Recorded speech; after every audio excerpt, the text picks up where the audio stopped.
En esta última clase vamos a enfocarnos un poquito más en lo que es no tanto, digamos, el relevamiento de requisitos que estuvimos trabajando hasta ahora. Recuerden que vimos diferentes técnicas para relevar requisitos, hablamos de todo el proceso, las diferentes actividades que involucran la ingeniería de requisitos, el resultado final, ¿no? Que es esa especificación de requisitos que debe ser validada y aprobada por el cliente y por los usuarios finales. Y bueno, ahora lo que vamos a entrar un poquito más es en una etapa de análisis, o sea, una vez de que los requisitos fueron relevados, cómo puedo avanzar un poquito más y ya me empiezo a mezclar un poco de lo que hablábamos en las primeras clases entre el qué y el cómo, ¿no? En la etapa de análisis se empieza a deslumbrar un poquito más algo de la solución que le voy a dar a esas necesidades que identifiqué. Pero bueno, seguimos en la etapa de ingeniería de requisitos, pero digamos un poquito más adelante, donde ya empiezo a trabajar en lo que es el análisis, ¿sí? Entonces, la principal técnica utilizada para lo que es el análisis de requisitos es la técnica de casos de uso. Esta técnica la vamos a ver un poco en detalle, de hecho, o sea, hoy la vamos a ver en el teórico y luego la van a ver con Angie, van a hacer algunos ejercicios en el práctico. Bien, y un segundo, ahí va. ¿Qué es un caso de uso? Un caso de uso describe una secuencia de interacciones entre un sistema y un actor externo que resultan en un resultado de valor para el actor. Esto es importante tener en cuenta de que siempre describe lo que son interacciones, ¿sí? Entonces, cómo un usuario un actor, más que usuario, la palabra correcta es actor.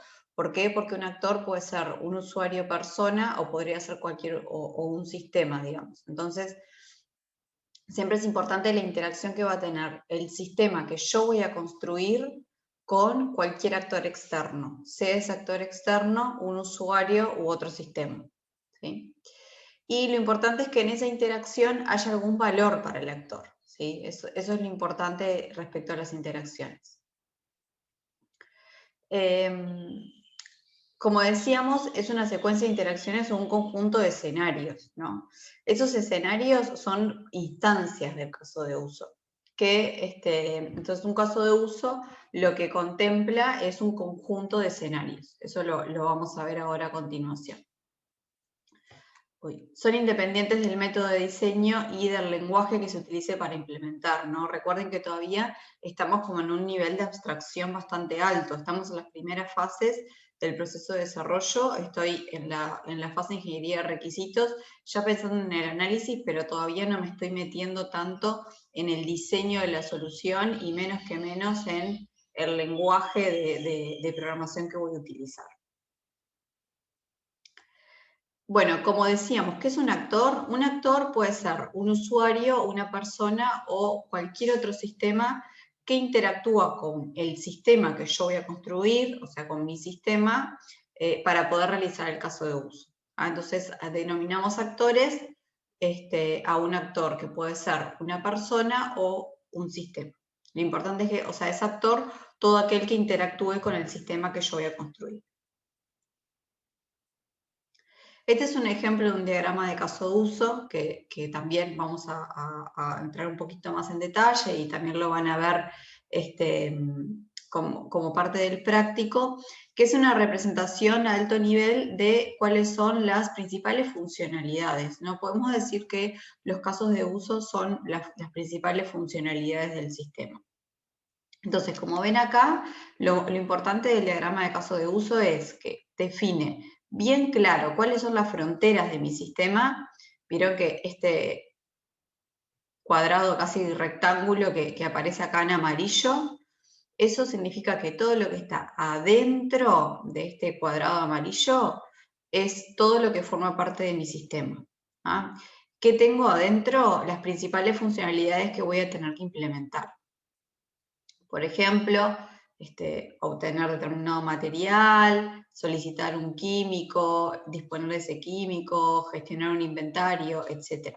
Son las principales funcionalidades. Todo lo que está adentro de esta frontera, digamos, es parte del alcance de lo que yo tengo que implementar. Lo que está por fuera son, como decíamos, los actores que van a interactuar con mi sistema haciendo uso de dichas funcionalidades. Entonces, por ejemplo, acá tenemos determinados actores que son usuarios personas, digamos, como es, por ejemplo, no sé, alguien que pertenece, o el que está solicitando algo, o alguien que pertenece a un departamento de salud. Entonces, tenemos determinados actores que son usuarios y que van a hacer uso de esas funcionalidades. Las flechitas lo que me indican es qué actor va a hacer uso de qué funcionalidad. Y por otro lado tenemos actores que son sistemas. Por ejemplo, acá tenemos una base de datos que también va a tener interacción con una funcionalidad o con un caso de uso, y también por eso también lo modelo. Como decíamos, los actores pueden ser sistemas o personas. En general, lo más fácil es esta notación, que vieron que acá no la está cumpliendo del todo, en realidad. Lo más fácil para poder determinar, o sea, para que visualmente ya pueda, a primera vista, darme cuenta si el actor es una persona o es un sistema, lo que se estila es poner con esta imagen de fosforito lo que es un actor persona y con este rectangulito lo que es un actor sistema. Entonces, en este caso, por ejemplo, una base de datos sería mejor si fuera representada con un rectángulo. Entonces yo a primera vista ya sé que este actor que está acá interactuando con mis funcionalidades es un sistema y no una persona. ¿Ah? Pero bueno, la principal ventaja o lo principal que me provee un diagrama de caso de uso es justamente la definición del alcance claro.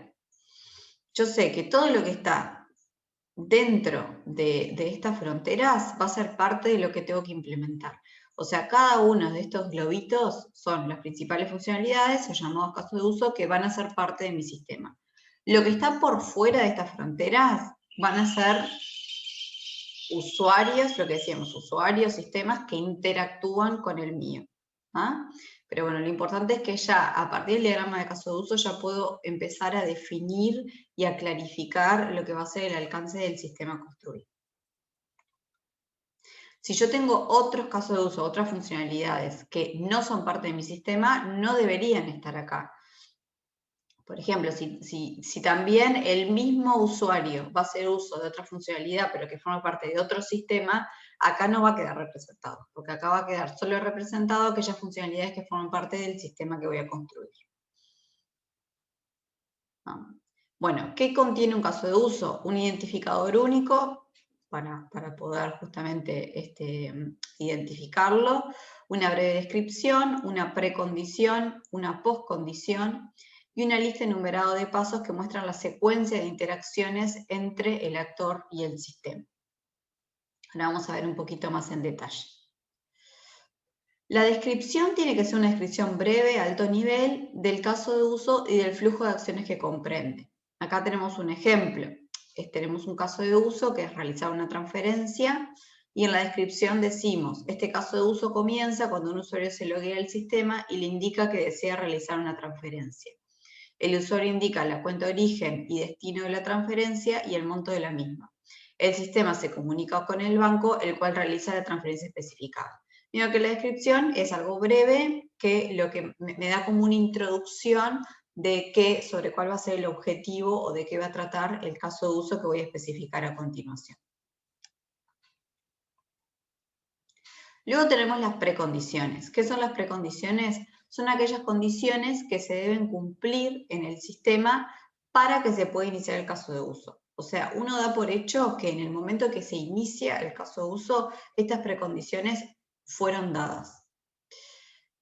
Por ejemplo, si tengo un caso de uso que es impresión de factura, una precondición podría ser que el proceso de liquidación de la factura ya fue iniciado y que la factura se encuentra pendiente de impresión. O sea, yo estoy asumiendo que para poder ejecutar el caso de uso, impresión de factura, se tienen que haber dado estas condiciones previamente. Si no se dieron estas condiciones previamente, entonces el caso de uso no se puede ejecutar porque no están dadas justamente las condiciones para ello. ¿Ah? Entonces, las precondiciones son aquellas condiciones que se tienen que cumplir para poder ejecutarlo. Y luego tenemos las poscondiciones. Las poscondiciones justamente lo que describen es cómo queda el sistema, cuál es el estado del sistema, luego de una ejecución exitosa del caso de uso. ¿Por qué decimos ejecución exitosa? Porque también, como vamos a ver, un caso de uso puede finalizar de forma exitosa o no. Puede ser que pase algo durante la ejecución del caso de uso que haga que el mismo no finalice de forma exitosa.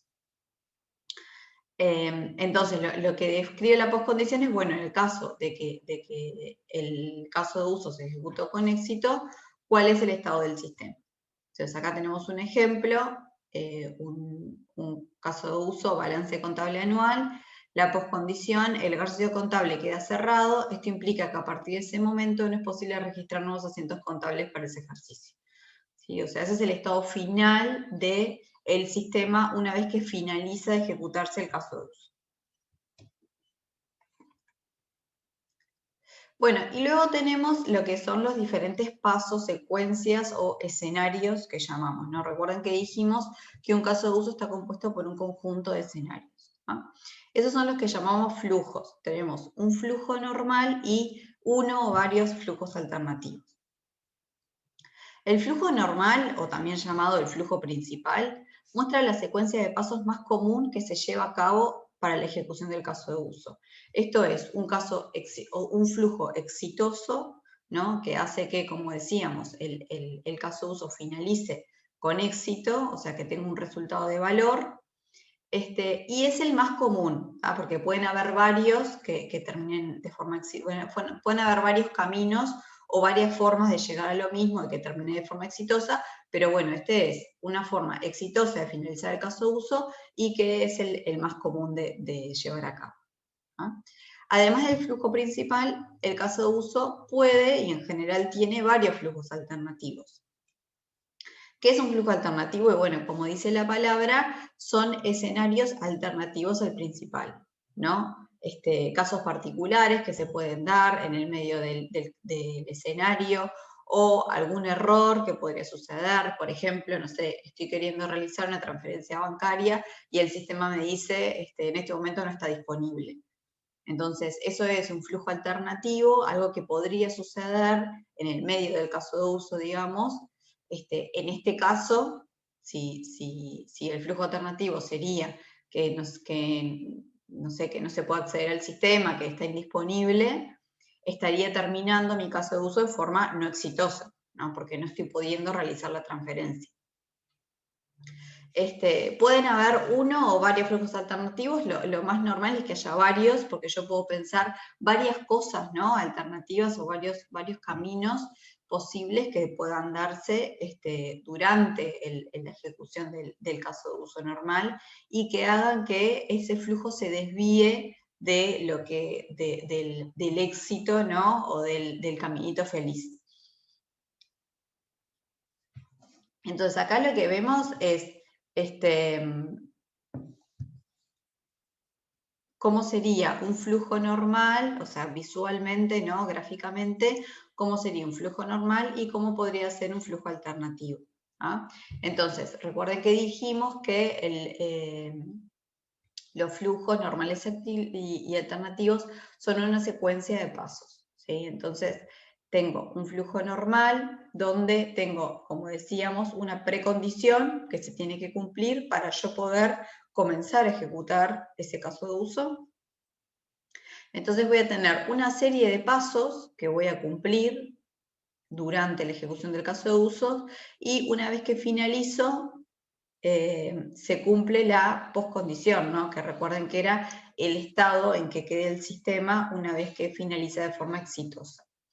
pero pueden pasar que hayan condiciones que se den en el medio del caso de uso y que hagan que se desvíe, digamos, de esa ejecución normal, y esos son los flujos alternativos. En este caso solo tengo un flujo alternativo, por lo que ven acá, y que este flujo alternativo también finaliza en una ejecución exitosa. ¿Ah? Podrían haber flujos alternativos que finalicen en una ejecución no exitosa, o sea, que tengan otro final, ¿no? Que acá, por ejemplo, después de, imagínense, en el step 3C, tuviera un fin de caso de uso que sea no exitoso. ¿Ah? Y podría tener, acá tengo solo un flujo normal y un flujo alternativo, podría tener flujo normal, siempre tengo uno y uno solo, que es lo que decíamos, es una ejecución exitosa y es la más común. Flujos alternativos podría tener varios. Esto muchas veces nos ayuda a hacer este tipo de diagrama que seguramente ustedes ya hayan visto, porque son diagramas de secuencia, de actividades, ¿no? que se pueden usar para diagramar cualquier proceso. Aporta bastante tener como el diagramita hecho para identificar, o sea, ir identificando los pasos, ir identificando flujos alternativos, como forma previa a especificar el caso de uso de forma escrita.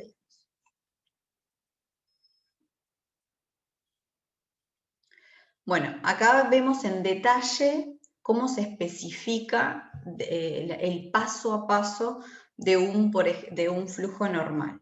¿Ah? Acá estamos en el flujo normal de realizar una transferencia bancaria.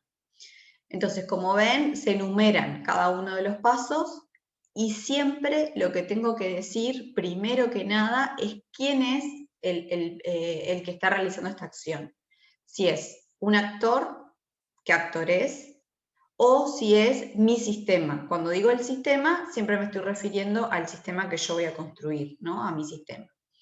Por ejemplo, en este caso, si ven, tenemos dos actores, que es el usuario, que es una persona, y tenemos el banco, que es otro actor externo, que en este caso es un actor de tipo sistema. Y después cuando decimos el sistema, nos referimos, como les decía, a el sistema que yo estoy construyendo, ¿sí? Entonces, como ven, en cada paso, lo primero que digo es quién es el responsable de realizar esa acción y qué acción realiza. Entonces, paso 1, el usuario ingresa al sitio. Paso 2, el sistema solicita que se registre.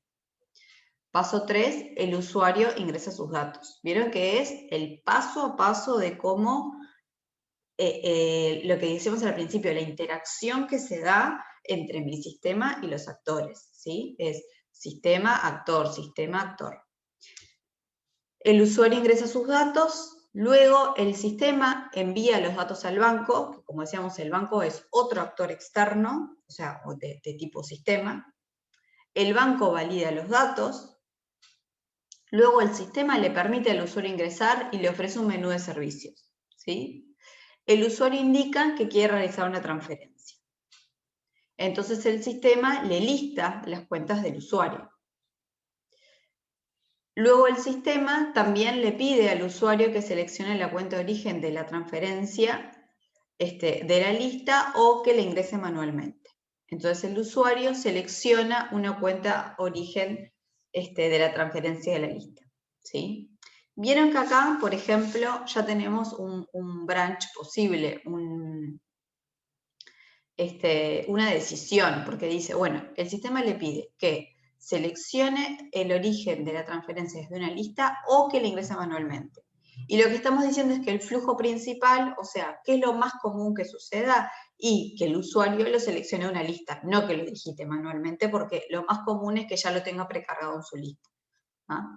Pero acá ya te podemos ver que podría haber un flujo alternativo donde yo le diga, no, en vez de ingresar la cuenta a partir de una lista, en vez de seleccionarla a partir de una lista, lo que voy a hacer es ingresarla manualmente. Y ahí ya tengo un flujo alternativo al normal, ¿sí? Siempre que tenga una decisión, por ejemplo en este caso, que es que tengo una decisión,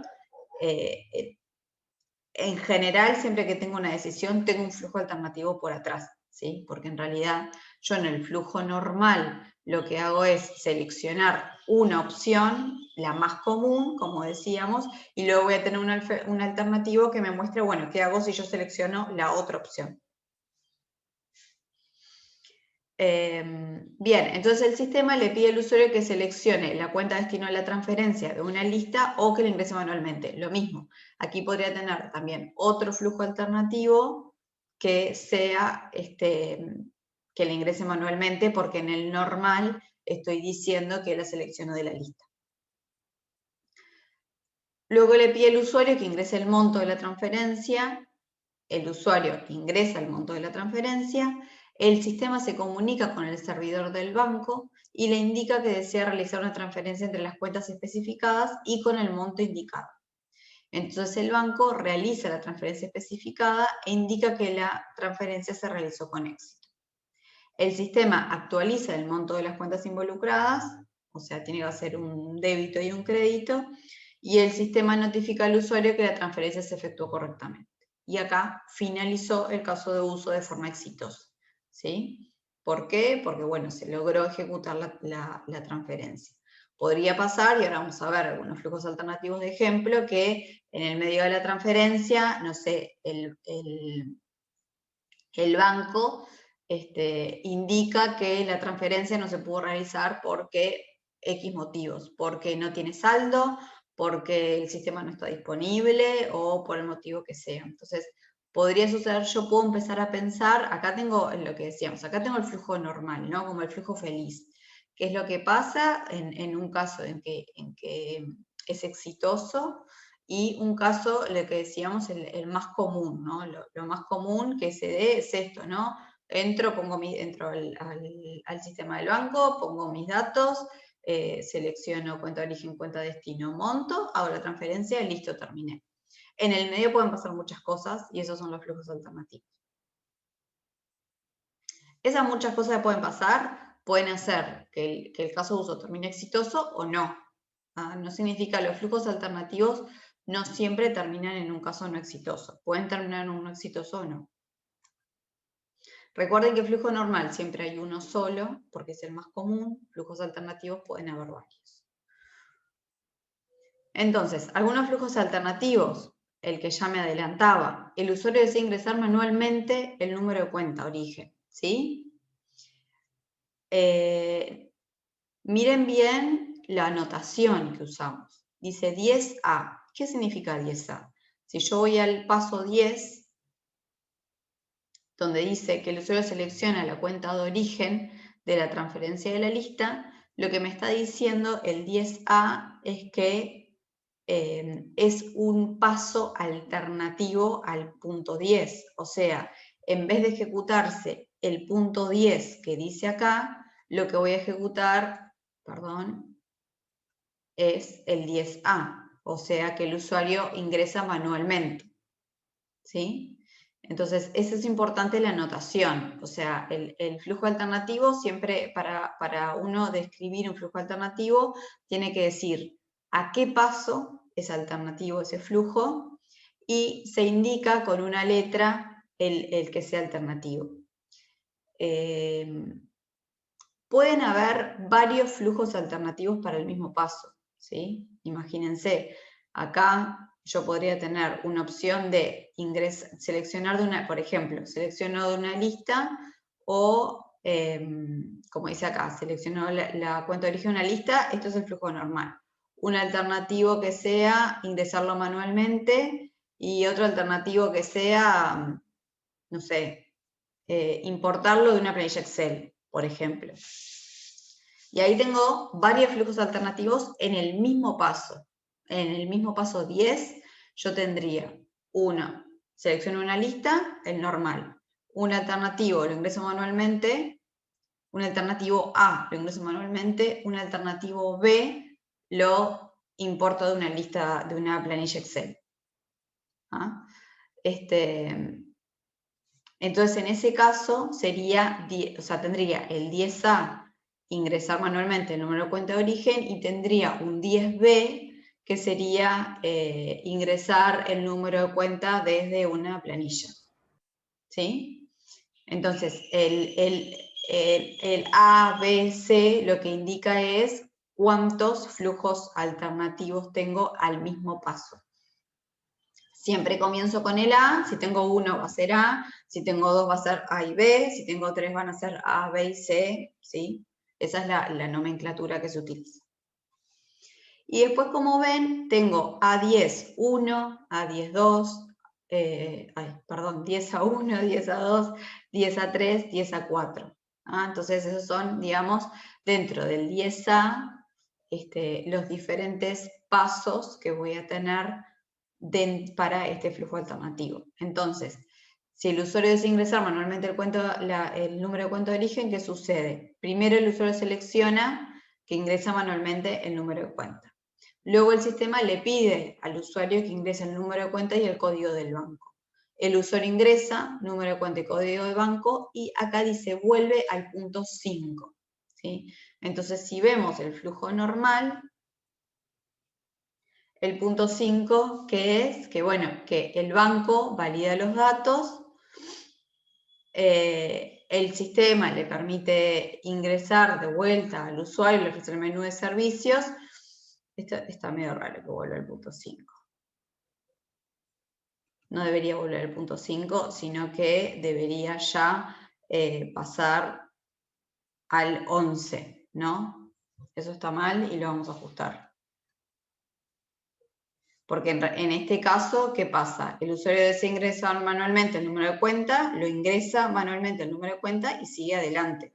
Si vuelvo al punto 5, quedo como en una especie de loop, ¿no? Que vuelvo al punto 5 y vuelvo a validar los datos, me vuelvo a pedir el número de cuenta, no tiene mucho sentido. Entonces, en ese caso, en realidad lo que sucedería es, debería volver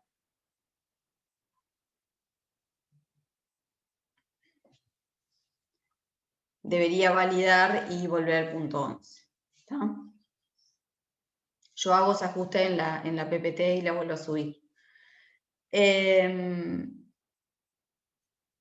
Bien, vamos a ver otro flujo alternativo. Un alternativo al 16. El 16 dice que el banco realiza la transferencia especificada e indica que la transferencia se realizó con éxito, ¿sí? Un alternativo es lo que decíamos, existe un error en la comunicación con el banco, no se pudo comunicar con el sistema del banco. Entonces, vieron una vez más, 16A significa que es un alternativo al paso 16 y acá lo especifico cada paso con 16A1, 16A2, 16A3.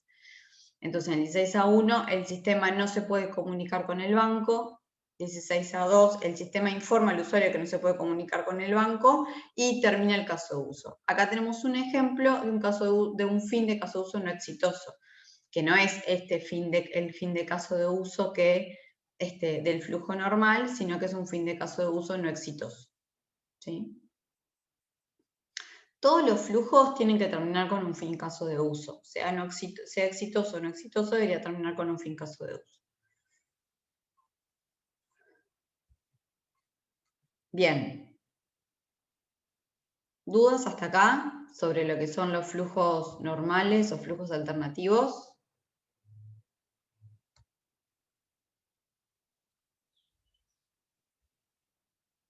Bien.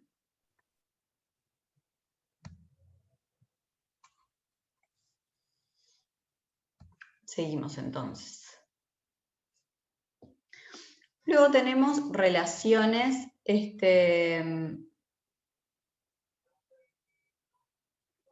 relaciones que existen entre los casos de uso, ¿sí?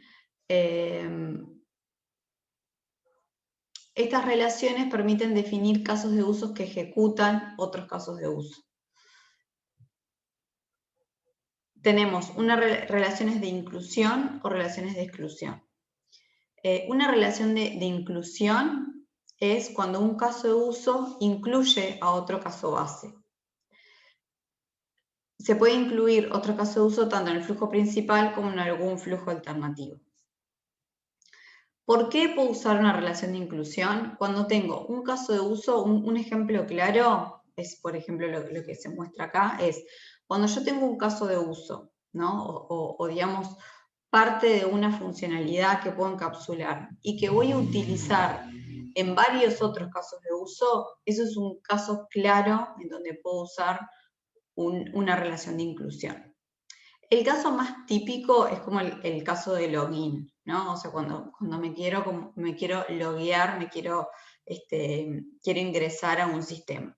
Entonces, yo tengo varios casos de uso que van a usar el caso de uso login, o sea que cuando empiezo el caso de uso, lo primero que hago es loguearme, tengo dos opciones. O repito la lógica del caso de uso, repito la lógica del login en cada caso de uso, o hago un caso de uso login, queda encapsulada esa lógica, como que imagínense que este sea el login, y desde cada caso de uso que use el login, hago una relación de include. ¿Ah? Entonces, las relaciones de inclusión se usan justamente cuando yo tengo determinada lógica, o sea, una funcionalidad que yo puedo encapsular porque tiene valor de por sí. Por ejemplo, el login es un caso de uso que tiene valor de por sí y yo la puedo encapsular, y que puede ser utilizado por varios casos de uso. En definitiva, es como que fuera... eso podría ser un caso, es un caso de uso separado, ¿no? Donde yo estoy como llamando a ese caso de uso utilizando esa lógica y estoy evitando tener que repetirla cada vez.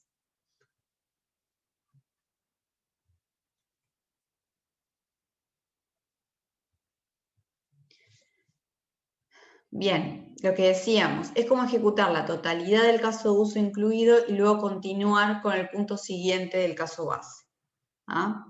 Solo se continúa la ejecución del caso base si el caso incluido se ejecutó con éxito. Acá tenemos el caso como del login, donde el usuario ingresa al sitio, incluye el caso de uso autentificar, que es como el login, y luego sigue.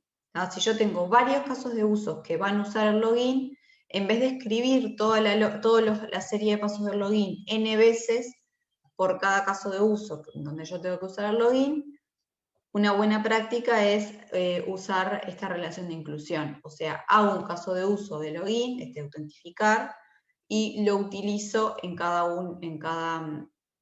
caso de uso que necesite esa lógica de autentificar. ¿Ah? Hay, justo en el caso de uso de login, y lo digo como paréntesis porque no es el objetivo, en realidad esto es un ejemplo de cómo puedo usar un caso de uso de inclusión, y el login es como un buen ejemplo donde se entiende fácilmente. Justo en el caso de uso de login podríamos discutir también si es mejor que sea un caso de uso incluido o que sea una precondición, porque yo también podría tener una precondición que diga, bueno, yo no puedo iniciar este caso de uso si el usuario no está logueado. Recuerden que las precondiciones justamente lo que determinaban eran las condiciones que tienen que sí o sí cumplirse para ejecutar el caso de uso.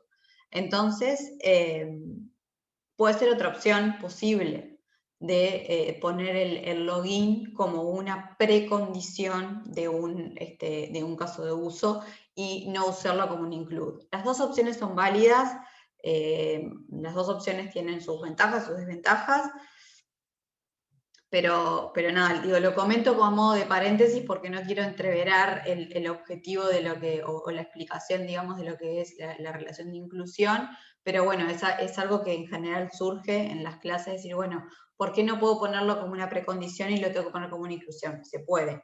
¿Ah? Igual, más allá de eso, lo importante es que ustedes entiendan el objetivo, ¿no? Y conceptualmente por qué yo tendría un caso de uso incluido. ¿Ah? Que sería eso, acá vieron que había otro ejemplo. Bueno, tenemos dos casos de uso que utilizan un caso de uso que es escribir un cheque. Entonces, eso, ¿no? Yo tengo, esto es, voy a pagar una cuenta o voy a conciliar una tarjeta de crédito, cualquiera de los dos utilizan una lógica de escribir el cheque. Entonces, si yo voy a hacer un cheque, o sea, esto mismo, si yo no lo tendría como un caso de uso incluido, tendría que repetir el paso a paso de lo que dice acá en el caso de uso de pagar una cuenta o de conciliar una tarjeta de crédito. Entonces, para no hacer eso, encapsulo la lógica en un caso de uso y lo incluyo. ¿Ah? Eso es lo importante, independientemente de que el login pueda o no ser una precondición o un caso de uso incluido. ¿Ah? Más allá de eso, quiero que se queden con el concepto. Y luego tenemos otro tipo de relación que es la extensión entre casos de uso, ¿sí? Una extensión lo que hace es justamente agregar comportamiento, ¿no? Una extensión puede ser puede ser un flujo alternativo. Entonces acá nos cuestionamos lo mismo. Bueno, ¿cuándo uso un caso de uso extendido o cuándo uso un flujo alternativo? En general, si yo tengo, imagínense, tengo un flujo alternativo que tiene 12 pasos, ¿no? Imagínense los que vemos hoy, ¿no? Diría 10 a 1, 10 a 2, 10 a 3, 10 a 12. Es como un flujo alternativo interesante, complejo, largo, ¿no? Capaz que es difícil de entender. Entonces, en ese caso, donde estoy agregando un comportamiento que en realidad es un comportamiento importante, más que un flujo, o sea, más que un flujo alternativo, podría ser un caso de uso en sí. Bueno, una vez más, lo encapsulo como un caso de uso y uso la relación de extensión, ¿sí? Pero en sí, el comportamiento es similar al de un flujo alternativo, y eso está bueno para que lo entiendan, ¿no? Uno, cuando va a ser un flujo alternativo, yo voy a determinar, bueno, este flujo alternativo, ¿vale la pena que sea un caso de uso por sí? Si es el flujo alternativo del sistema, no se puede el sistema no se puede conectar con el banco, fin de caso de uso, no voy a hacer un caso de uso solo por eso, no tiene sentido. Eso es bien claro un flujo alternativo. Ahora, si tengo, por ejemplo, tengo que realizar en el caso de uso de la transferencia, tengo que realizar otro tipo de transferencia, no sé, por decir algo, con otra moneda, de otra forma, que en vez de usar, no sé, voy a usar una llave digital o lo que sea, y me cambia la lógica de lo que estoy ejecutando, y de por sí es como una nueva funcionalidad, entonces en ese caso me conviene hacer un nuevo caso de uso y que sea una extensión de mi caso de uso base. ¿Ah? Pero eso, ¿no? Quédense con la idea de que en la práctica es lo mismo que ejecutar un flujo alternativo. La diferencia es si vale la pena encapsularlo como un caso de uso de por sí o no, lo dejo como un flujo alternativo. ¿Ah? Entonces, acá tenemos la relación de extensión. Vieron que ambas relaciones, la de inclusión y la de extensión, se marca con flechas dentro del diagrama de casos de uso. Esto es como una partecita de cómo quedaría el diagrama de caso de uso. Yo tengo los dos casos de uso que van a estar vinculados y la flechita que me indica si es una relación de inclusión o de extensión. ¿Ah?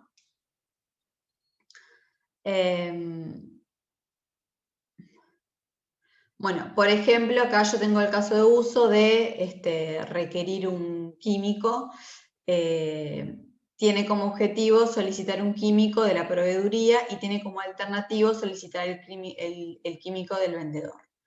El solicitante puede ejecutar el caso de uso de buscar el catálogo del vendedor cuando solicita un químico como parte del procedimiento de flujo alternativo. ¿Ah? Lo que decíamos, buscar puede ser algo súper complejo, que tengo que ir a otro sistema, tengo que hacer una búsqueda por determinados parámetros, lo que sea. Entonces, si yo lo escribo como un flujo alternativo, me va a quedar algo súper complejo y no tiene sentido. Entonces lo capsulo y lo pongo como un caso de uso de por sí y lo extiendo al caso de uso base. ¿Ah? Acá tenemos un ejemplo que es un ejemplo un poco extraño, porque bueno, nunca vi que se pudieran retirar monedas de un cajero automático, pero vale el ejemplo igual. Acá en este ejemplo lo que se quiere hacer es retirar dinero de un cajero, ¿no? Vieron que acá tenemos un punto de inclusión y un punto de extensión.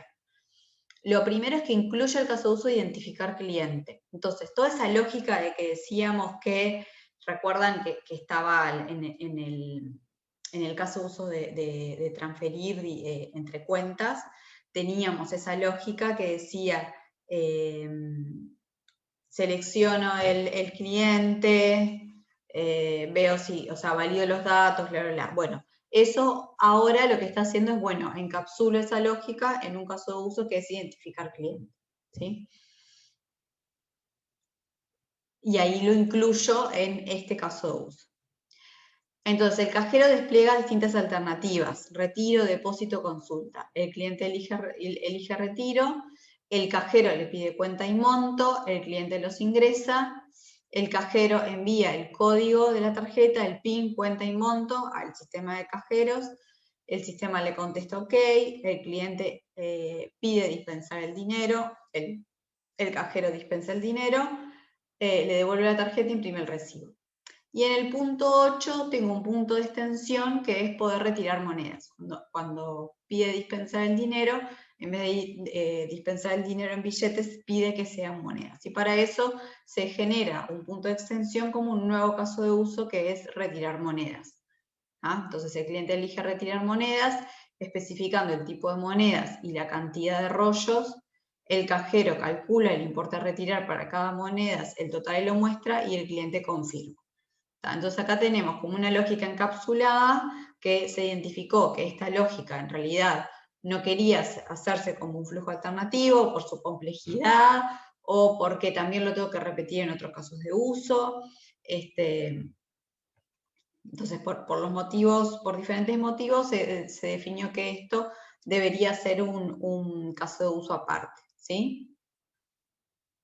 Entonces tenemos un punto vieron que los puntos de inclusión se determinan así, se dice incluye en determinado, en donde sea, ¿no? En el paso que sea, no tiene por qué ser siempre en el paso 1, en el paso que sea se incluye el caso de uso tal, y luego se pone al final de todo puntos de extensión y se pone cuál es el punto de extensión y en qué punto del flujo principal es que puede suceder este punto de extensión.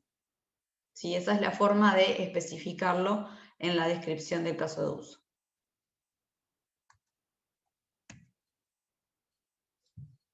Bien, ¿dudas hasta acá? Yo tengo una duda con lo de recién de extensión y que dijiste que tiene relación con el flujo alternativo, perdón. Sí. Cuando es flujo alternativo se tiene que dar una condición y ahí se pasaría al flujo alternativo, digamos. En caso de extensión, ¿siempre se da o cómo es? A ver, de vuelta. Porque justo en este caso, viste que es la extensión en el paso 8. Sí. Ahí se tiene que dar la condición de ponerle que el usuario pida monedas o cómo sería. Que se dé para que pase a la extensión, digamos. Claro, sí, es lo mismo que en el flujo alternativo. Se tiene que dar una acción que haga que se pase a esa extensión.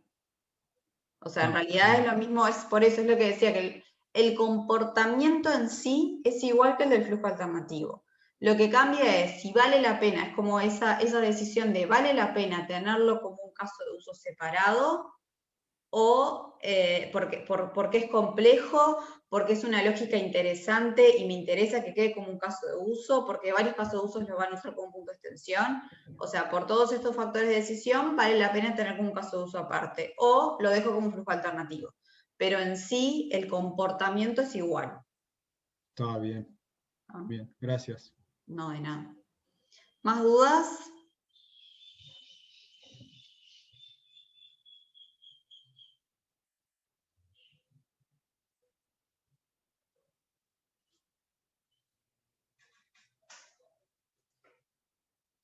Bien.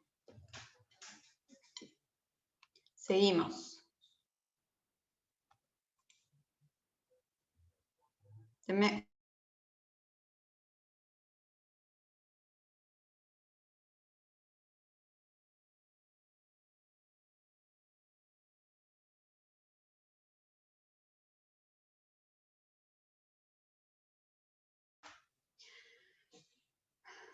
Bien, estrategias para identificar casos de uso.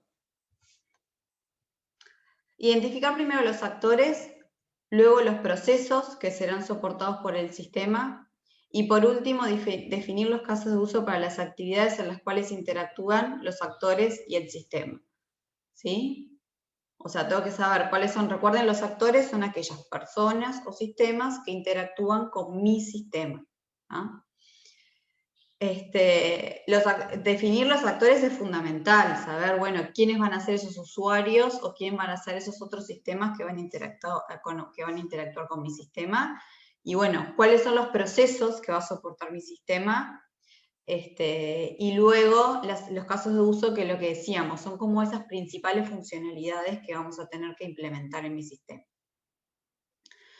Luego, para cada una de esas procesos o funcionalidades principales, voy a definir escenarios, lo que decíamos hasta ahora, ¿no? ¿Qué es un escenario? Es esa secuencia de pasos. Es decir, bueno, para que suceda esta funcionalidad de realizar una transferencia, ¿cuáles son los pasos que se tienen que dar? ¿Ah? Identificar eventos externos a los cuales el sistema tiene que responder. Luego relacionar esos eventos con los actores y los casos de uso. Esos eventos externos lo que me pueden también hacer identificar son otros actores que hasta ahora no había logrado identificar. ¿Sí? Identificar entidades de datos. ¿Qué entidades de datos necesitan casos de usos de creación, lectura, actualización, borrado u otras operaciones de manipulación? Porque eso también me puede hacer definir otros casos de uso que inicialmente no tuve en cuenta, ¿no? Es decir, bueno, voy a necesitar un caso de uso que sea, no sé, crear una cuenta, porque en realidad estoy pensando en la transferencia, pero ¿cómo puedo transferir si ni siquiera creé la cuenta? Entonces, a veces también pensando en los datos que voy a necesitar, me pueden generar nuevos casos de uso, o sea, nuevas funcionalidades que también sean importantes.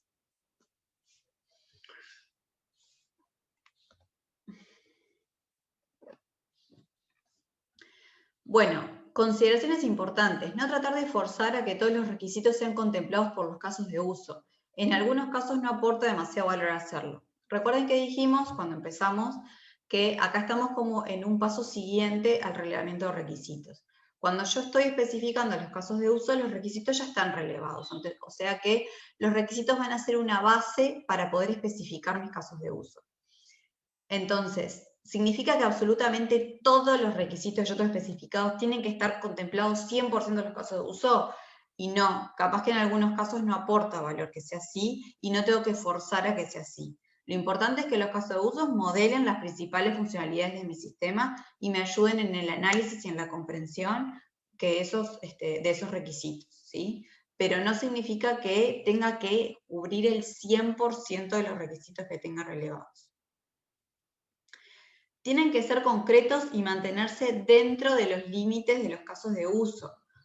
Eso lo que decíamos, que recuerden que yo tengo los límites de mi sistema, que queda como bien visible a nivel gráfico en el diagrama de casos de uso, y no me tengo que salir de eso, no tengo que empezar a pensar, y bueno, ¿qué pasa si tuviera otra funcionalidad? ¿O qué pasa si este actor interactúa con otro sistema? Eso no me compete. Evitar describir demasiados casos de uso, evaluar si son todos necesarios y si no corresponden a distintos escenarios de un mismo caso de uso. Esto también podría suceder, ¿no? Que tenga varios casos de uso que al final se podrían juntar en uno, y bueno, facilita mucho el análisis y la comprensión. No crear casos de uso muy complejos. En particular, no incluir demasiados chequeos de errores y validaciones comunes, porque ensucian el caso de uso y no me permiten focalizarme en lo principal. O sea, en esta etapa no voy a estar haciendo flujos alternativos para ver si el número de cuenta le puse todos los números que le tenía que poner, o le puse una letra, o le puse un punto y coma. No es importante. Lo importante es analizar la funcionalidad desde una forma abstracta. No me importa verificar si el número de cuenta que ingresé es correcto, obvio que me importa, pero lo que quiero decir es que cuando estamos en una etapa de casos de uso, de análisis, estoy en un nivel de abstracción un poco mayor. Entonces, no voy a entrar en el hiper detalle de si puse no sé, puse una ñ o puse un punto y coma. A ese nivel de detalle lo dejo para más adelante. Porque ensucia realmente entender lo principal que es la funcionalidad en sí.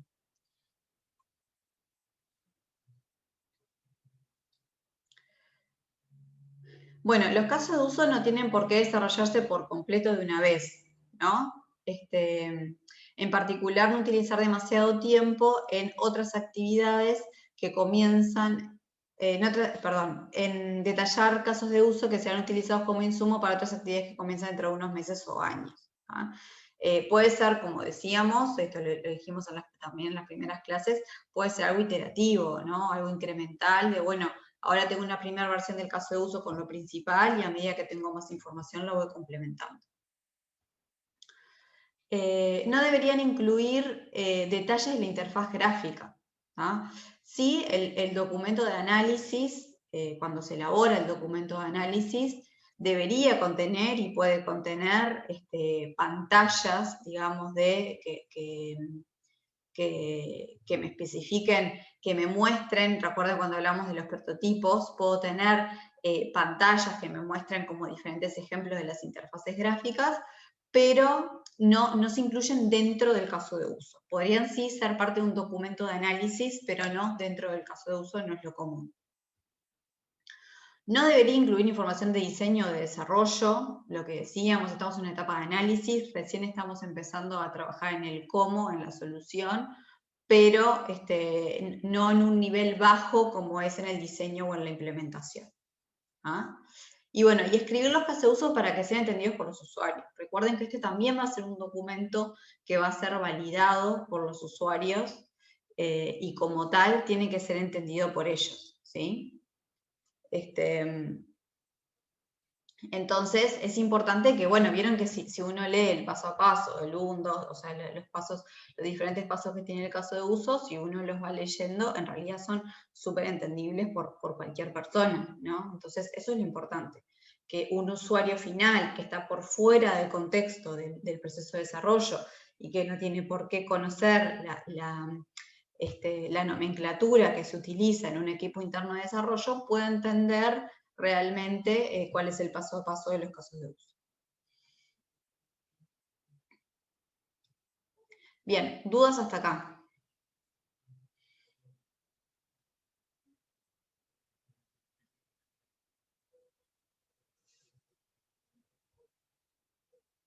Algo importante y que no mencionamos hasta ahora es que los casos de uso solo me ayudan a analizar y especificar los requisitos funcionales, ¿no? Porque recuerden que dijimos que el caso de uso lo que muestra es la interacción entre mi sistema y los actores externos. Entonces, ¿cómo podría yo modelar un requerimiento no funcional?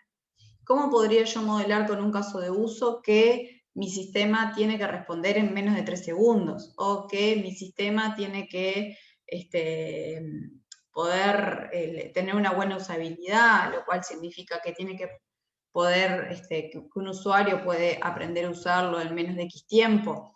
O sea, no se puede modelar con ni con un caso de uso, ni con un modelo de casos de uso, los requisitos no funcionales. ¿Ah?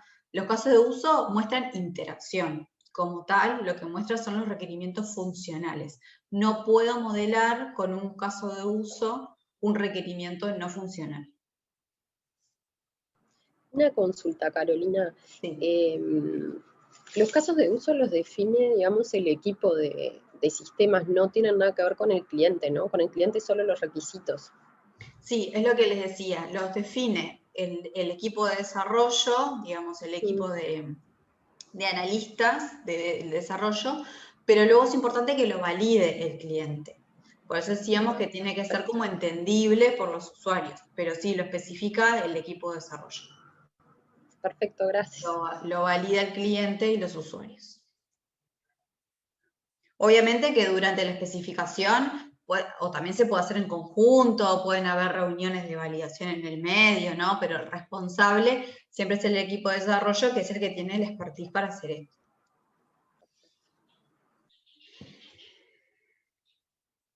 Bien, más dudas porque vamos Ahora, en lo que queda de la clase, vamos a pasar, digamos, a otro tema que es el modelado, o sea, dentro de lo que es el análisis, vamos a pasar a lo que es el modelado, entonces si queda alguna duda sobre casos de uso, es el momento.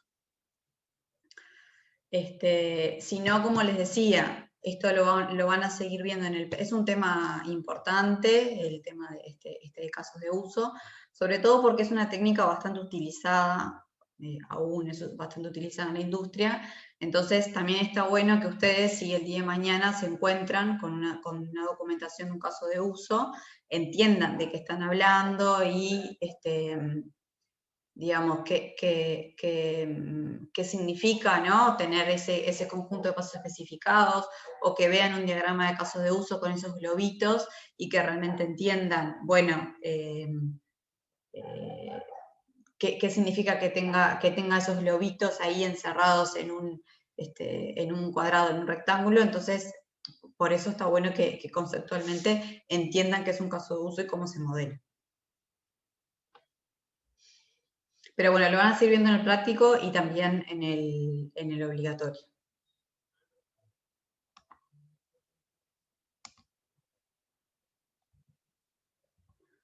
Bueno, si no hay más dudas, seguimos con la siguiente parte.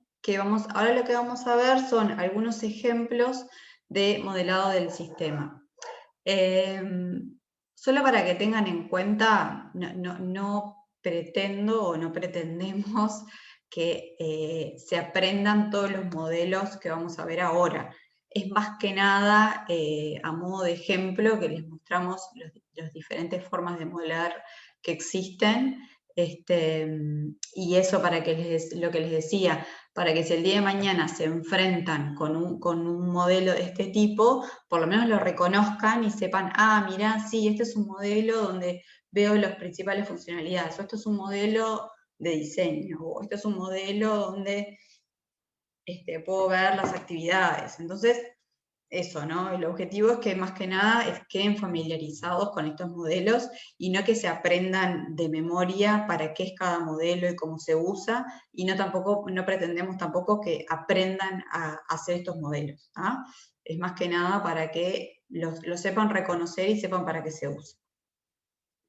Acá, como les decía, seguimos en la etapa como de análisis, y en algunos casos, que les voy a comentar particularmente, ya son modelos que se usan también en diseño. O sea, acá sí, cuando hablamos de modelado del sistema, ya estamos bastante entrando en el cómo, ¿no? En, bueno, cómo doy solución a eso que especifiqué, a esas necesidades que tienen mis usuarios. Esto también, como les decía, que se usa la notación UML, que es lo que decíamos, el Unified Modeling Language, que es, bueno, la notación estándar que utilizamos para modelar sistemas. Y bueno, como les decíamos, ayuda a los analistas a entender la funcionalidad del sistema y facilita la comunicación con los clientes. O sea, hay determinados modelos, hay algunos que son bastante técnicos y que los van a usar, seguramente se usen solo dentro del equipo de desarrollo, pero hay otros que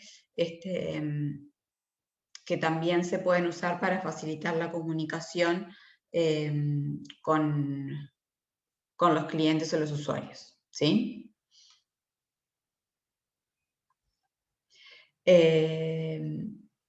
Bien, entonces tenemos una parte, dentro de lo que es la perspectiva del sistema, tenemos una perspectiva externa, donde se modela el contexto o el entorno del sistema, una perspectiva de interacción, donde se modelan las interacciones entre un sistema y su entorno, o entre un sistema y sus componentes, una perspectiva estructural, donde se modela la organización del sistema o la estructura de los datos que se procesan por el sistema, y una perspectiva de comportamiento, donde se modela el comportamiento dinámico del sistema y la forma en que responde a eventos. Entonces, para cada una de estas perspectivas existen diferentes modelos que le dan solución.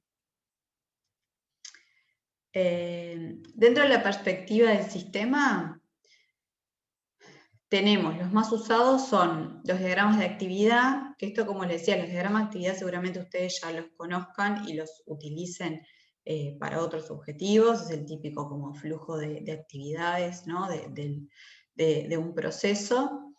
el diagrama de caso de uso, que es el que vimos recién, un diagrama de secuencia, un diagrama de clases o un diagrama de estados. Y ahora vamos a ver algunos ejemplos de ellos.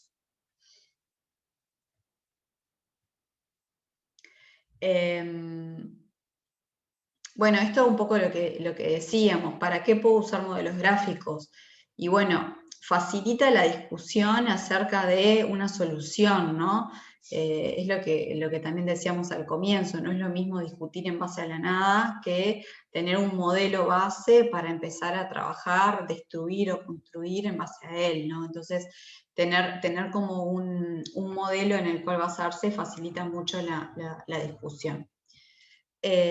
Para documentar un sistema existente, ¿no? Para saber qué es lo que, para realmente, digamos, mostrar qué es lo que hace un sistema, también se usan modelos para describir qué es lo que quiero que mi sistema haga.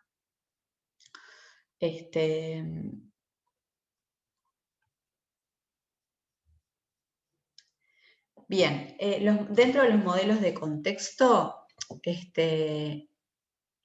tenemos el principal modelo de contexto, es el que vimos hoy del diagrama de casos de uso, ¿no? Porque justamente lo que muestran es, más allá del contexto operacional, muestra lo que queda dentro y fuera de los límites de mi sistema. Y eso es súper importante, ¿no?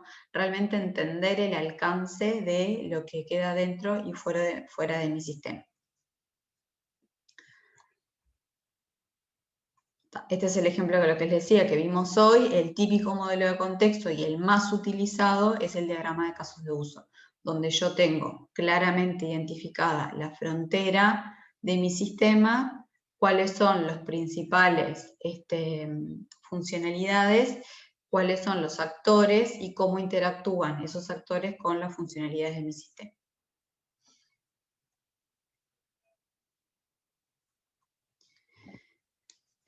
Bueno, dentro de los modelos de interacción tenemos lo que son interacción con usuarios, con otros sistemas o entre los componentes del mismo sistema. Modelar la interacción con los usuarios ayuda a identificar o a validar los requisitos, ¿no? Justamente lo que decíamos es interacción entre el sistema y los usuarios. Modelar la interacción con otros sistemas permite explorar posibles problemas de comunicación o también me permite como determinar, bueno, si voy a tener algún otro requerimiento de comunicación con otro sistema que no haya contemplado. Y modelar la interacción entre componentes de mi sistema, o sea, los componentes que componen un mismo sistema, ayuda a entender si la estructura propuesta del sistema es apropiada para los requisitos y atributos de calidad establecidos. Acá vieron que ya estamos, por ejemplo, en modelar la interacción entre los componentes de mi sistema. Ahí ya estamos como bajando un poquito más en detalle y ya estamos yendo a lo que es el diseño de componentes y un pasito más en el cómo de la solución. Bien, acá tenemos algunos ejemplos, ¿no? Acá tenemos, este es el ejemplo que ya hemos visto de un modelado de casos de uso, donde vieron que tenemos, en este caso, por ejemplo, tenemos relaciones de inclusión, ¿no? Tenemos determinados casos de uso que incluyen otros casos de uso. Y esto también, de cierta forma, modela interacción. Y por otro lado tenemos un diagrama de secuencia. Este diagrama de secuencia también, ¿no? Muestra determinados componentes, que estos pueden ser, por ejemplo, en este caso tenemos un cliente que es un actor, un actor persona, pero después tenemos como componentes internos, un pedido, un administrador de menús, o sea, estos son como componentes internos.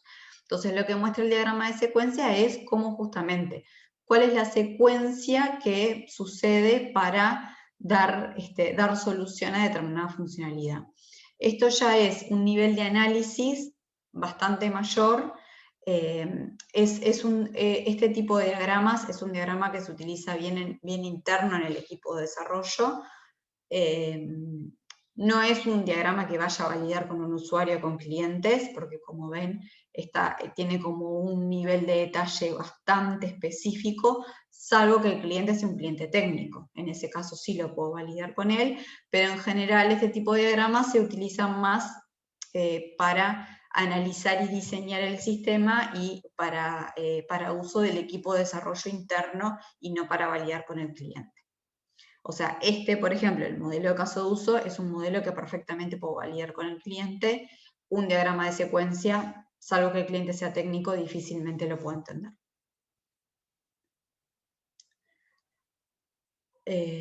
Bueno, esto es lo que ya dijimos sobre los diagramas de secuencia. Acá tenemos otro similar, ¿no? Lo que decía, ¿no? Tiene como cada una de las entidades y cómo se van relacionando esas entidades para cumplir con la funcionalidad. Pero vieron que tiene un nivel de detalle bastante más bajo que, por ejemplo, un caso de uso. Bien, luego tenemos los modelos estructurales. Los modelos estructurales disponen la organización del sistema en términos de los componentes y sus relaciones, ¿no? O sea, como dice la palabra, la estructura propia del sistema. Pueden ser estáticos y mostrar la estructura del sistema diseñado, o dinámicos mostrando la organización del sistema cuando se está ejecutando. Se pueden crear modelos estructurales del sistema cuando se está discutiendo y diseñando la arquitectura del sistema, ¿sí? Una vez más, acá ya estamos, cuando usamos un modelo estructural, ya estamos pensando en el diseño, ¿no? Ya estamos pensando en el cómo voy a dar solución a mis requerimientos. Un típico modelo estructural es el diagrama de clases. El diagrama de clases muestra las diferentes clases de un sistema.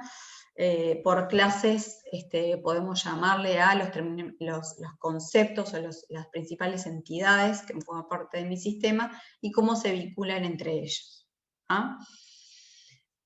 Por ejemplo, acá tenemos un diagrama de clases donde tenemos determinadas entidades y vemos cómo se relacionan esas entidades. Vieron que las relaciones también tienen un nombre, digamos, y tienen una cardinalidad, ¿no? Decir, bueno, si esa relación es 1 a 1, 1 a n, ¿no? ¿Cómo es el tipo de relación que se da?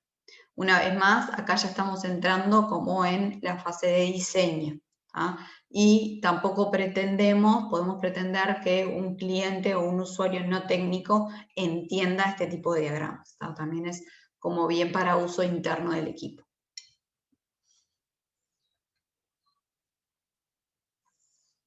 Acá tenemos otro ejemplo, un diagrama de clases, donde una vez más nos tenemos las entidades, por cada entidad tenemos determinados atributos, ¿no? Acá, por ejemplo, tenemos una persona puede ser un trabajador o un estudiante pertenece a una universidad, un trabajador también pertenece a una universidad, ¿no? La universidad tiene departamentos, el estudiante puede ser de grado o de doctorado, o sea, acá estamos como modelando la realidad con determinados conceptos y atributos y relaciones. También acá ya estamos en un nivel más de entre análisis y diseño, ¿sí? Dentro de los modelos de comportamiento tenemos los que vimos hasta ahora son estructurales, ¿no? Que en general son estáticos, pueden ser dinámicos, pero lo más común es que sean estáticos. Y acá tenemos el modelo de comportamiento donde sí mostramos justamente comportamiento, ¿no? O sea, algo dinámico. Muestra qué debe suceder cuando un sistema responde a estímulos del entorno. Entonces, por ejemplo, podemos tener un modelo dirigido por datos o un modelo dirigido por eventos. ¿Qué significa? Bueno, el modelo dirigido por datos es donde podemos modelar el flujo de datos que va sucediendo, y un modelo dirigido por eventos es, bueno, donde yo tengo determinados eventos o estímulos y veo cuál es el comportamiento de mi sistema en base a ese evento.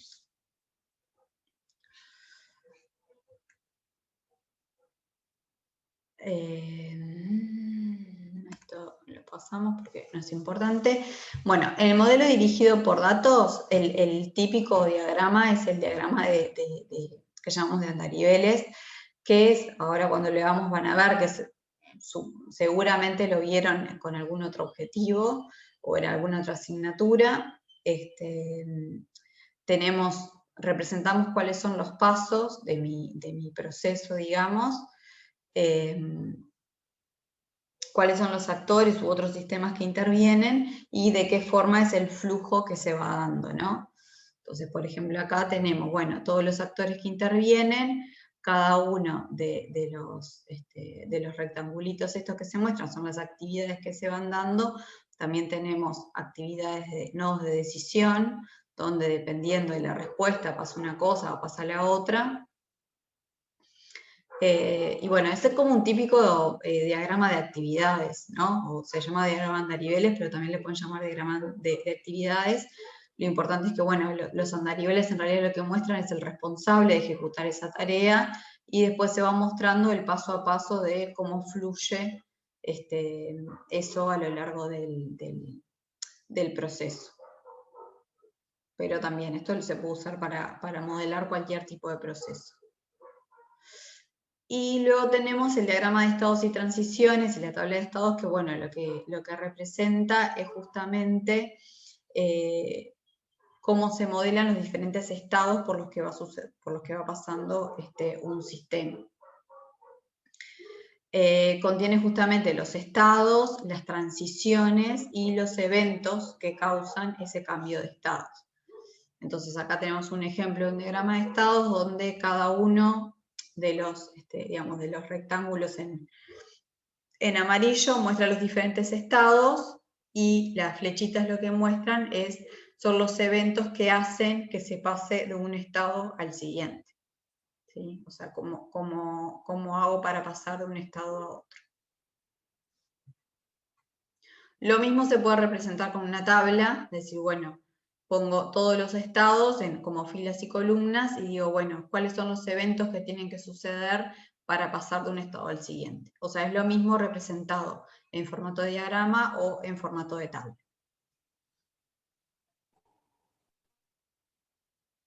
Y por último tenemos lo que son las tablas y árboles de decisión, que bueno, que son dos técnicas utilizadas para representar qué es lo que debería hacer el sistema ante decisiones de una lógica compleja.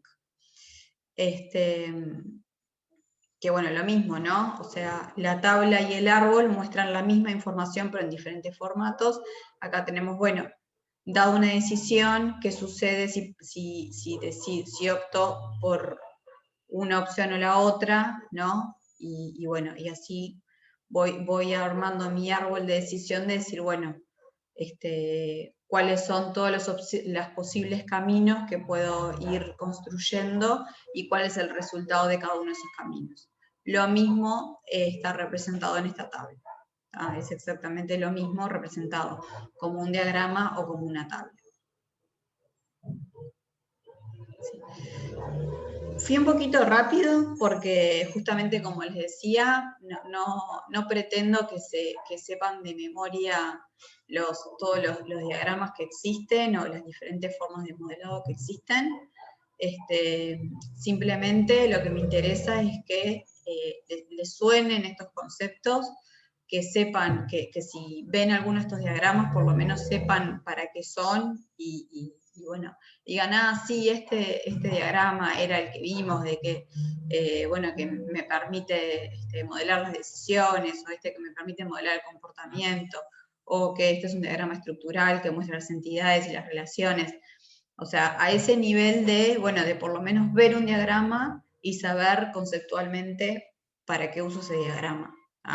No pretendo que sepan al detalle hacer, o sea, a partir de un conjunto de requisitos o de una realidad, que ustedes sepan hacer este tipo de diagramas, ¿no? Sino que por lo menos al ver el diagrama sepan para qué es y tengan un mínimo de comprensión sobre el mismo. Pero bueno, pueden ver muchos más ejemplos. No quiero como entrar más en detalle porque me parece que no vale la pena. igual ustedes pueden